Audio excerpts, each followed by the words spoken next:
through the sole of the foot in front of the large central pad.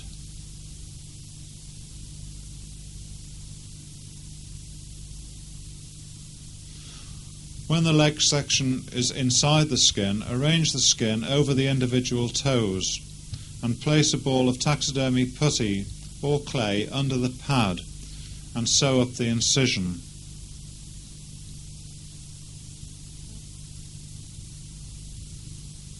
Do the same on all four legs.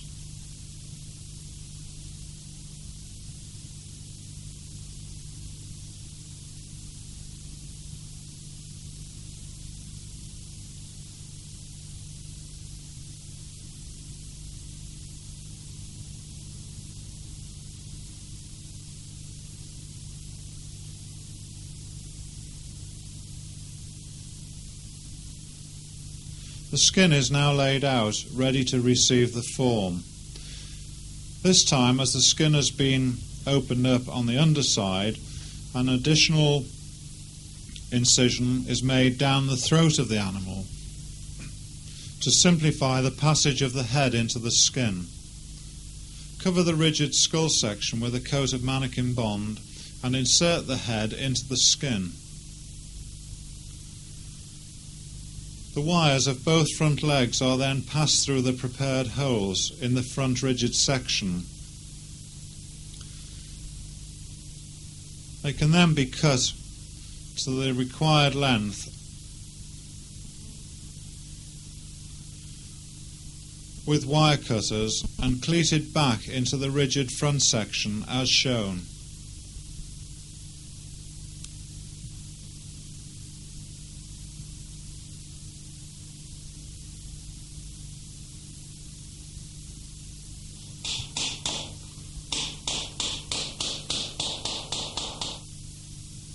Now the back legs and the tail.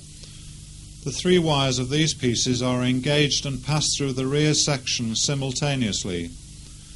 First the tail wire is cut and cleated into position.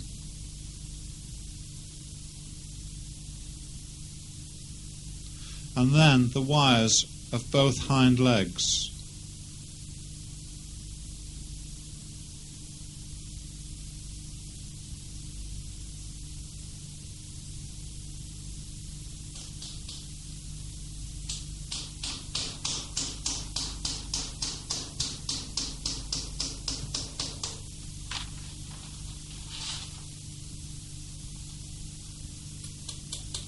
The skin is then arranged and sewn up. Taxidermy pins are used to fix the skin of the abdomen and chest to the rigid body sections underneath the front and rear legs. Likewise, the ear liners, the base of which were opened up before the head was placed into the skin.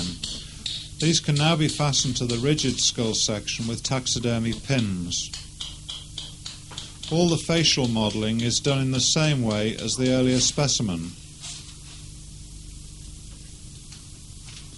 When the work has to be fixed to a polished base, the position is best identified by standing the model onto the polished base on its workshop base.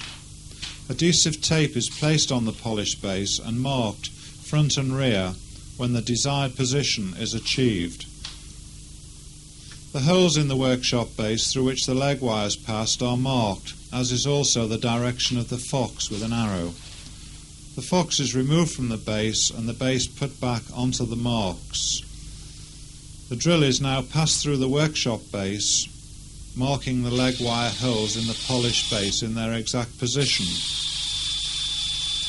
When they have been drilled, the grooves are cut on the underside of the base in which the leg wires will be fixed.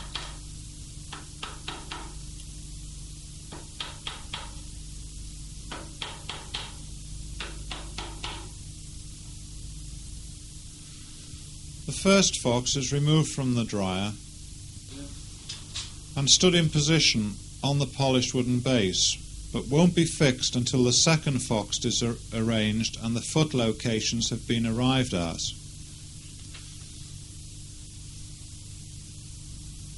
While this is being done, the base is elevated, in this case on blocks.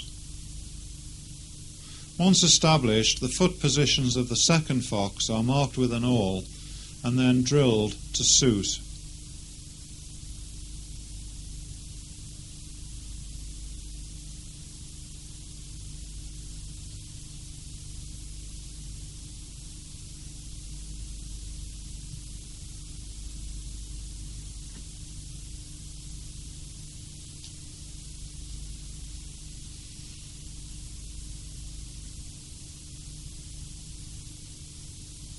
The first fox is removed while the holes are drilled for the second fox.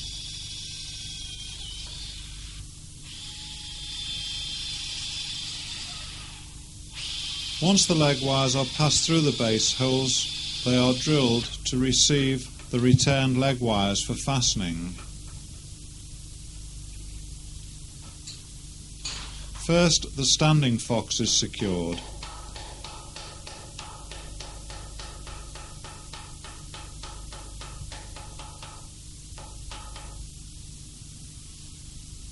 And then the playful fox.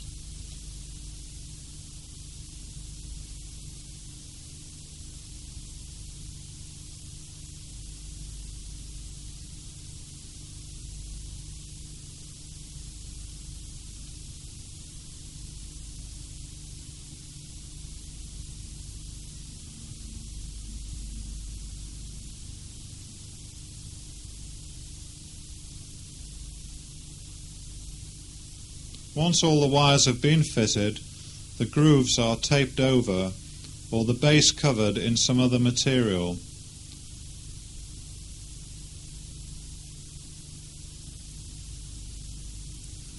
The final arrangements can now be made. In this case, as one leg is just hanging relaxed, the wire extending from that foot will be completely removed. The extended wire of the other front foot is used to secure the top fox to the lower one.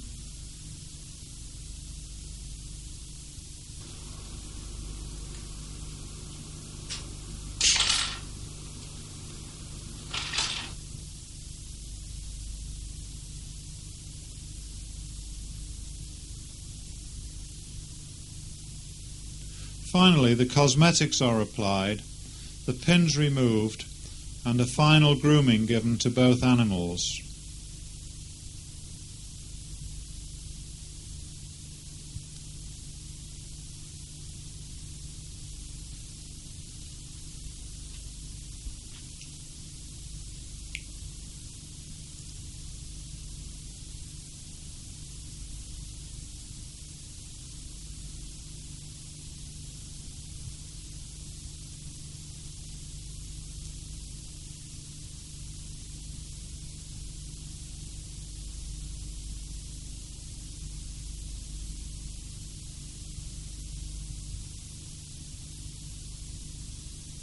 Sometimes the ears may be bleached with the tannage and will require some attention with oil colours.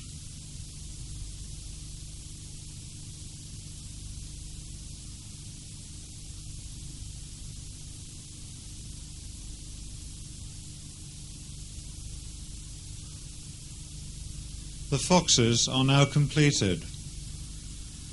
I trust you will find this video instructive and helpful with your medium mammal work.